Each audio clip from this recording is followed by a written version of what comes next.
Alright, now I want to show you the back button. So in main activity, just go to main activity, it's right here. You go to Java com test depends on what you named it, but it'll be my main activity. And so I have links here. So I'll give you this link. So all we need first is this. They have this in on create, which I guess we could just go ahead and do that. I like putting in functions, but and just click on app bar configuration where it's given error and just do alt enter, or it has an import right here. You can either click that or you can do alt enter or option enter depending on if you're on Windows or Mac. So alt for Windows, option for Mac. Okay, so option enter. Oh man, option enter at the same time. That imports it for you up here, as you can see, and we'll just need all this code. So it'll be pretty much the same thing because we named it navhost fragment as well. So when on create under set content view, just paste that. We'll have to import this as well. So yep, it's this one.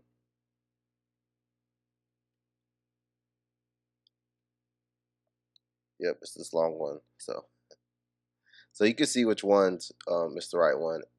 If you didn't click the right one, you could just type these in, and that will fix it. And this gives us an error because of the JVM stuff, which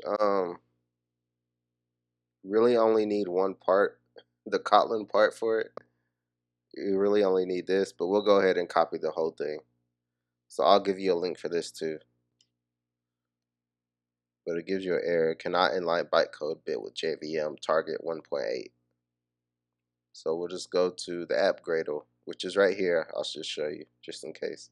So make sure you're in Android and then go to click on Gradle scripts. It might be closed, so you might have to open it.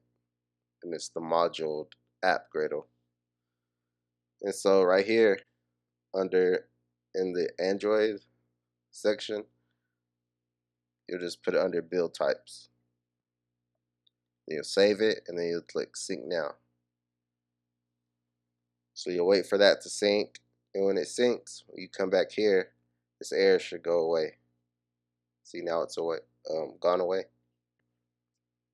So that will give us the back arrow.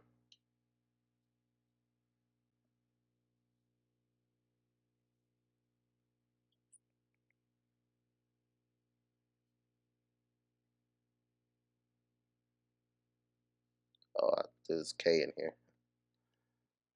All right. So now when we click and go to the new screen, it gives us the back arrow. But you'll also notice if we click it, it won't work. I mean, it doesn't do anything basically. It's working how it's supposed to. But so to fix this, we'll need to just override. So you can write. I'll just show you. So it's on support, navigate up, and then you'll have to do something else right here, but just in that same link we just went to. So it's right under this code we just copied. So we'll need all of this right here. So we'll just copy that over that one.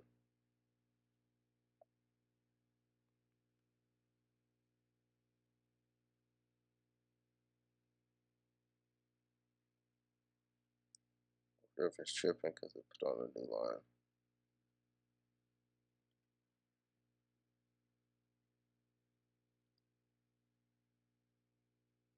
So I'll just let's just undo it. Okay. So yeah, I just did option enter on here as well, and it added the navigate up. So you need to import that as well. So now it should handle the back, actually the back click. This is called the up button if you didn't know. So now it will go back correctly.